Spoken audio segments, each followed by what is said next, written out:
இப்போ பூமியிலிருந்து சரியா 30-50 கிலோமீட்டர் தூரத்தில் இந்த காற்று படலம் அந்த ஓசோன் படலம்ங்கிறோம். இதுதான் அங்கிருந்து வருகிற சூரிய வெப்பத்தை தடுத்து அந்த வெப்பத்தை தணிக்கிறது. அங்கே ஏற்படுகிற நிறப்பிரிகை உங்களுக்கு பார்க்குற, இப்போ நீ வானவில்லாம் பார்க்குற, அதில் எல்லா வண்ணமும் தெரியும், வெள்ளை தெரியாது. இந்த வானவில்ல எல்லா வண்ணமும் தெரியுது பாரு, ஆனால் வெள்ளை தெரியாது. ஆனால் வெள்ளையும் அதில் இருக்கு, ஆனால் உன் கண்ணுக்கு தெரியாது. ஏன்னா அந்த நீல நிற வண்ணம் ஆதிக்கம் செலுத்திடுது. அதனாலதான் வானமும் கடலும் முழுக்க நீளமாக தெரியறது. காரணம் அதுதான் பாரு, முழுக்க நீளமா தெரியுது. அது அதிகப்படியாக ஆதிக்கம் செலுத்திடுது. இப்ப இந்த இடத்துல அங்கிருந்து வருகிற வெப்பத்தை தனித்து நம்மளால் தாங்கிக் கொள்ளக்கூடிய வெப்பமாக மாற்றுகிற பணியை அந்த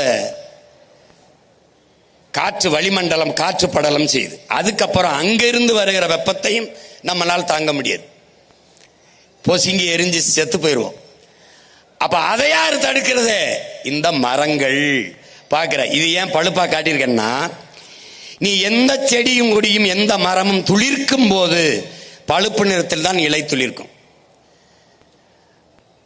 அது செத்து அது கருகி கீழே விழும்போது பழுப்பு நிறத்தில் தான் விழும். பிறகு எப்படி பச்சை ஆகுதுன்னா, இங்க பாரு, எப்படி பச்சை பழுப்பு நிறமா தான் இருக்குது பாரு. ஆனா கடை என்ன எதனாலன்னா, அங்கிருந்து வருகிற சூரிய ஒளியை அந்த மரம் தடுத்து அந்த பாரு, அது இங்க இலை இதுகெல்லாம் என்ன செய்யுது, சூரியனிலிருந்து வந்த ஸ்டார்ச் அதை உட்கொள்ளுது. அதுல இருக்கிற சர்க்கரையை உறிஞ்சு தன் உணவுக்கு எடுக்குது பாரு. எடுக்கும் போது அதுல இருக்க பச்சையம் அதை எடுத்து உள்ள வந்தோடனே இலை தலை எல்லாம் புல்லு பூண்டெல்லாம் பச்சையா மாறிடுது. ஆனா செத்து விழுகும்போது, உயிரற்று விழும்போது இது மாதிரி விழுகுது. அப்ப இடையில அது பச்சையா இருக்க காரணம், அது சூரிய ஒளியில் அங்க இருக்கிற சர்க்கரையை உறிஞ்சி தன் உணவுக்கு சாப்பிடுது. அது சாப்பிடும் போது வெப்பத்தை உணவா உட்கொண்டு வெப்பத்தின் அளவை குறைக்கிறதுனால மரத்துக்கு கீழே நாம் நிற்கும் போது வெப்பம் நம்மளை தாக்காம குளுகுளுன்னு இருக்குது, நிழலா இருக்குது. அப்ப யாரு பெரிய வேலையை செய்யறது? யாரு? இந்த காற்று படலம். அதை தந்தவள் கடலில் இருந்து போற அந்த ஆக்சிஜன், அந்த மூச்சு காற்று வளிமண்டலத்தை உருவாக்கிய கடலம்மா தரையிலே இருக்கிற இந்த மரம். இப்ப கடலுக்கு என் மாநாடு சீமானவன் தம்பி தங்கைகளும் போடுறாங்க, மரத்துக்கு என் மாநாடு சீமானவன் தம்பி தங்கையும் போடுறாங்கன்னு இந்த அறிவு கட்ட, இந்த கேடு கட்ட, கேவலங்கட்ட இனி எவனும் கேட்க மாட்டான்னு நினைக்கிறேன். சரிதானே? கேட்டா எவனா பேசுனா என்ன சொல்லு, உங்களுக்காக ஒரு மருத்துவமனை கட்டுறோம், பெரிய பைத்தியக்கார மருத்துவமனை சொல்லி.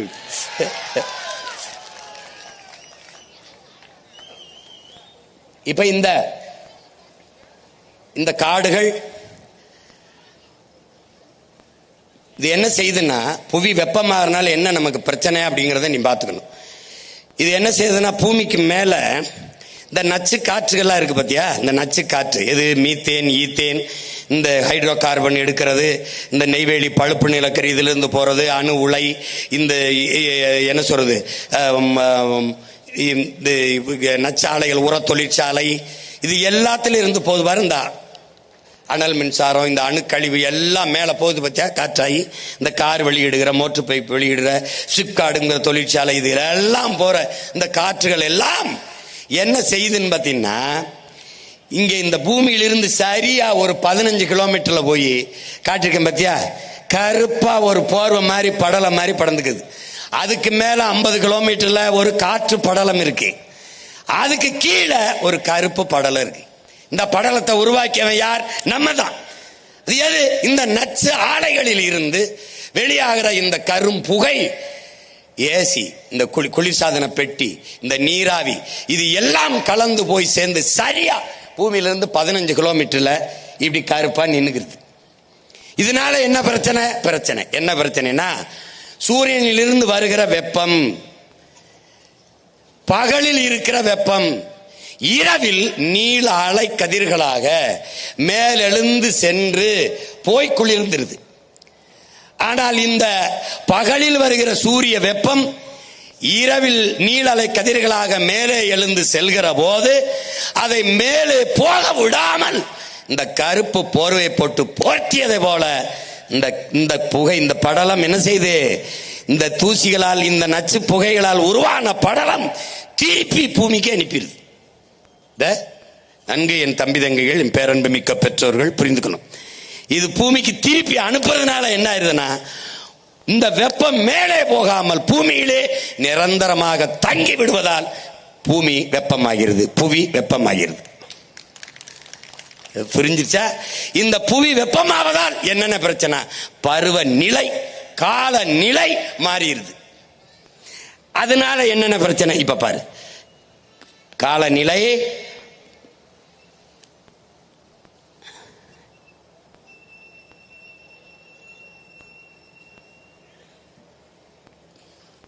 மேல போய் குளிர விடாம தடுத்துருது. அது அண்ணன் சொன்னதுதான்.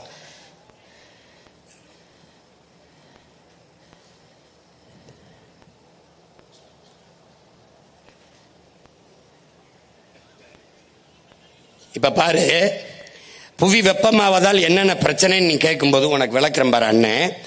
இந்த பூமி வெப்பமாகிறதுனால இப்ப என்ன செய்யுது, பூமியில பெரும்பங்கு யாரு? கடல் நீர். அது கொதிக்க ஆரம்பிக்குது, அது வெப்பமாகுது. இந்த கடல் நீர் வெப்பமாகும் போது பாரு, இந்த ஒலை கொதிக்குது, அந்த கடல் வெப்பமாகுது, கொதிக்குது, இங்க பாரு கொதிக்குது. இப்ப நீ என்ன புரிஞ்சுக்கணும்னா, இந்த வெந்நீர்ல ஒரு உயிரோட ஒரு மீனையோ ஒரு எதையோ ஒன்று போட்டினா என்ன போகும்? செத்து போகும். அப்போ கடல் அளவுக்கு அதிகமாக கொதிக்கும் போது என்ன ஆயிருது? கடலுக்குள்ள இருக்கிற பல கோடிக்கணக்கான உயிரினங்கள் செத்து போகுது. அதிலே நமக்கு மூச்சு காற்றை தருகிற செடிகளும், அந்த நீலப்பச்சை பாசி, அந்த மாதிரி பவளம், அதுவும் செத்து போகுது. அளவுக்கு அதிகமான வெப்பம். இப்ப புவி வெப்பம் ஆகுதுனால பருவநிலை மாறுவதால காற்று அழுத்தம் உருவாகுது. இந்த உருவாகுது பாத்தியா? உருவாவதுனால என்ன பிரச்சனை என்றால், பருவ மழை என்ற ஒன்று இல்லாம போயிருது. இப்ப பருவமழை பெய்யும், இந்த நேரத்தில் வெள்ளம் வரும், தேக்கி வச்சுக்கணும், இந்த நேரத்தில் விவசாயம் பண்ணலாம், வேளாண்மை செய்யணும் அப்படிங்கிறது மாறிடுது. அப்ப என்ன ஆயிருது? பருவநிலை மாறுவதால் பெரும் மழை, புயல் மழை என்று ஆயிருது. பருவமழையே இல்லை, பருவமழை கிடையாது. இந்த பருவமழை பொய்யாகி போய் புயல் மழை, பெருமழை, இது ரெண்டு தான் இருக்குது இங்க பூமியில். இனி இது ரெண்டுக்கு தான் வாய்ப்பு இருக்கு. காரணம் என்ன? புவி வெப்பமாகுது. இப்ப பருவநிலை மாறுது, பருவநிலை மாறுது, காலநிலை மாறுது என்று எல்லோரும் பேசுவான். அது மாறல. மாற்றினது யார்? இந்த மனித பதர்கள் தான். இதை நல்லா விளக்கணும். அதை மாற்றினவன் நாம் தான். அது மாறல. இப்ப எப்படி ஓலை கொதிக்குதோ, கீழே அடுப்பை எரிச்சு நெருப்பை எரிக்கும் போது மேலே வந்த பானையில ஊத்தி வச்ச தண்ணீர் நெருப்பு தாங்காமல் கொதிச்சு பொங்கி கீழே விழுதோ, அப்படி வெப்பம் தாழாமல் கடல் பொங்கி மேலே எழுந்து ஒரு நாள் வரும். எப்படி பானையில கொட்டுச்சோ அப்படி வரும். வரும்போது என்ன ஆகும்னா, 70 விழுக்காட்டு கடல் நீர் பொங்கி 30 விழுக்காட்டு நிலப்பரப்பில் வரும்போது தரையில் இருந்து சரியா 3 கிலோமீட்டருக்கு தண்ணி தான் இருக்கும். இப்ப நான் சொல்றது நடக்குமா நடக்காதுன்னு நினைக்கிறேன். நடக்கும். பார்க்க நான் இருக்கணும், நீ இருக்கியோ இல்லையா, ஒரு நாள் நடக்கும். அப்ப என்ன சொல்லணும்? Be careful.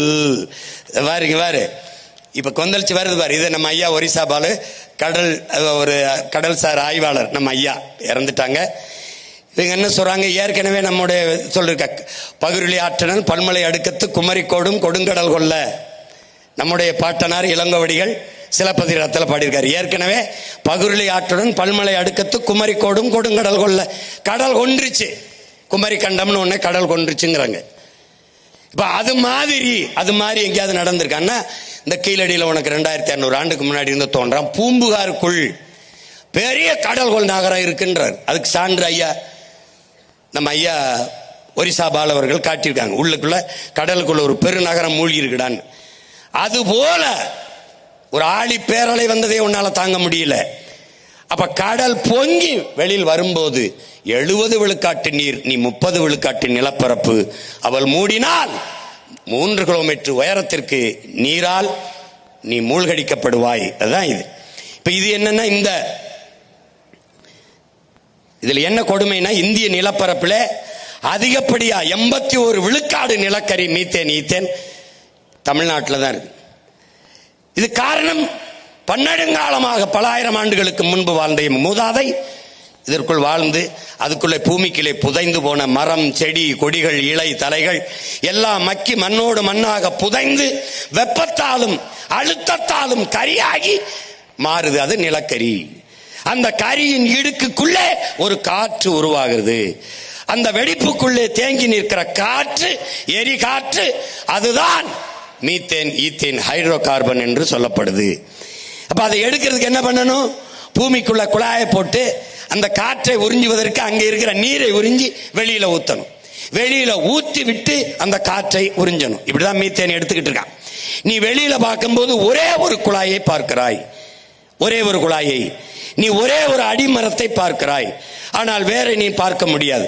ஆனால் பலாயிரக்கணக்கான வேர்களை அந்த மரம் விட்டுவிடும். அதுபோல இந்த மீத்தேன் ஒரு குழாயை பார்ப்பாய், அவன் பலாயிரக்கணக்கான கிளை குழாய்களை உள்ளே அனுப்பியிருப்பான். அவன் 1000 அடிக்கு கீழே போய் தண்ணீரை உறிஞ்சி உறிஞ்சி உறிஞ்சி வெளியிலே ஊத்துவான். தரைக்குள்ளே தண்ணீர் இல்லாது போகும்போது கடல் நீர் மட்டத்திற்கு குழாயை போடுவான்.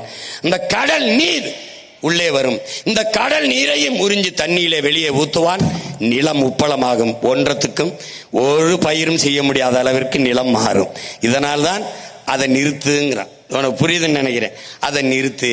இப்ப 81 விழுக்காடு நிலக்கரி மீத்தேன், ஈத்தேன் தமிழ்நாட்டில் தான் இருக்கு. அதுக்குதான் இதை வேட்டையாடுவதற்கு எல்லா முதலாளிகளும் இங்கே வர்றான். இந்த பசுமை கூட என்னது? நர்சரி. நீ பார்த்துருப்பா. இதுக்குள்ள இருந்துதான் இதுக்குள்ள நிறைய செடி கொடிகளை வளர்த்து நம்ம வெளியில எடுத்துக்கிட்டு போறோம். இது ஒரு நாற்றங்கால், இது ஒரு நாற்று. இதை பசுங்கூட விளைவு, கிரீன் ஹவுஸ் எஃபெக்ட்ங்கிறான். பசுங்குடில் விளைவு அப்படின்னு அறிவியல்ல சொல்றான். இது எப்படின்னா, இந்த குடியில பாக்குறீங்கள, இது மேலே இருந்து வருகிற சூரிய வெப்பத்தை உறிஞ்சிக்கும். ஆனால் கீழே, இந்த கீழே இருக்குல்ல, இந்த வெப்பத்தை மேலே போக விடாது.